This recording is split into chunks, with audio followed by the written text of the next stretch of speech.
Assalamu alaikum, brothers and sisters. Today we will cover how we as Muslims should navigate different school events.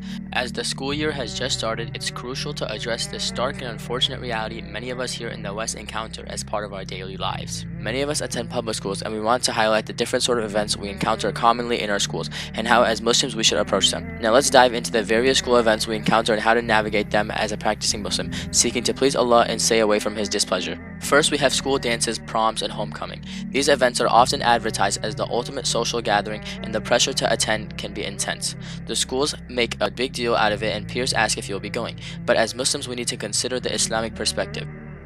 These gatherings usually involve a mix of boys and girls, leading to free mixing, which is forbidden in Islam in such a context. There is inappropriate music, dancing, and an overall immodest environment. In high school, some people go to the extent of being under the influence of alcohol. All of these are clear signs for us as Muslims to stay away from as far as possible. There are many evidence of the Quran and Hadith that culminate the dalil from why free mixing is haram.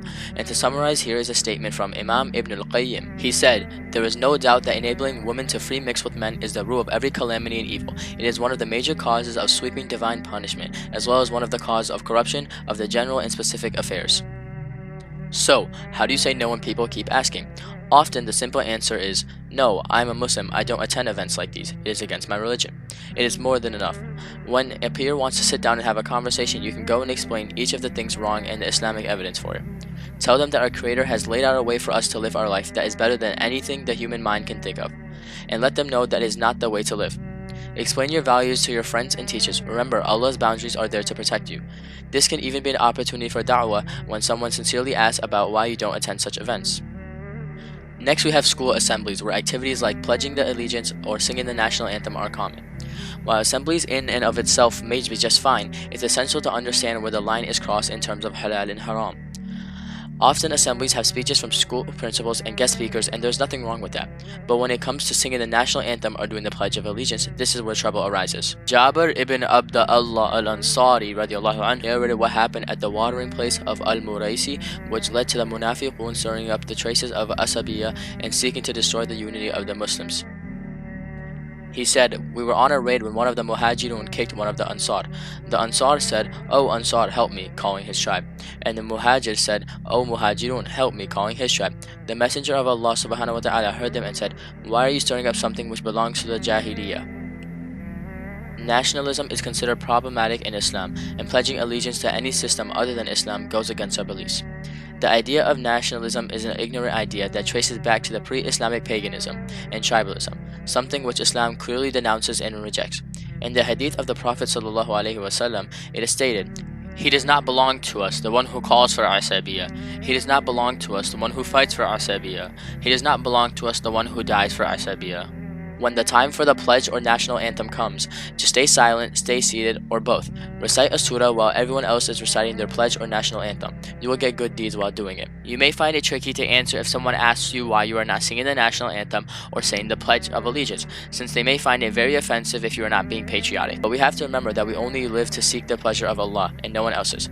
You can mention how nationalistic ideas and the sentiments are something that as a Muslim one cannot do, no matter which country I am living in, whether it is Saudi Arabia, Pakistan, Jordan, Egypt, or whichever. End the conversation by stating that I hope you can respect my beliefs and values.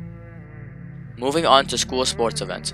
Playing sports is encouraged in Islam for physical fitness and character development. However, attending games can be challenging due to mixed environments, cheerleaders, locker rooms, etc. In most instances, it's actually best to avoid. We discussed earlier about the problems with mixing. Cheerleaders can be right in front of you, and stands are usually a mixed and unsafe environment for Muslims. If these can be avoided, we see no haram in engaging in viewing a sports game and supporting your friends who may be on the team. Engaging in school sports can be tricky as well. Playing sports and being active is a good thing. It teaches one a lot of lessons about winning and losing, and about perseverance and working towards a goal. One must be aware of exposing his aura when in sports gear and in the locker rooms. Make sure to go in private spaces to change. Remember, the Prophet and Sahaba engaged in various sports for fitness and character development. Lastly, we have school clubs. While not all clubs are haram, some may involve mixing with the opposite gender or promoting ideas contrary to Islamic values. It is essential to choose wisely. For instance, robotics or engineering clubs can enhance your educational experience without compromising your faith. But be cautious of clubs that may lead you away from Allah's path. We already covered the dalil on free mixing, but you can still reap the benefits of educational enhancement clubs by making sure clear boundaries are set. Now, let's talk about the bigger picture. What kind of lifestyle gives rise to events like dances, parties, and Friday night football games? We must contrast the Western way of life with the Islamic way of life. As Muslims, we aim to please Allah subhanahu wa ta'ala and seek His pleasure. We follow the guidelines He has given to us to live a just and righteous life. Our actions are judged by whether they please Allah subhanahu wa ta'ala or not. In contrast, the Western way of life, often rooted in secularism, separates religion from daily affairs. It values material gains over moral values, leading to societal degradation. It prioritizes fulfilling desires over spiritual growth. In conclusion, my dear Muslims, always remember that our faith is our guiding light. Make informed decisions that align with our values and the principles of Islam. Seek support from our friends, families, and community when facing challenges. Always remember the hadith that this world is a prison for the believers and a paradise for the disbelievers. Let's end this video with a dua. We say Alhamdulillah for the blessing of Islam and ask Allah to keep us firm on the path to Jannah. Ameen. Assalamu alaikum and thank you for watching.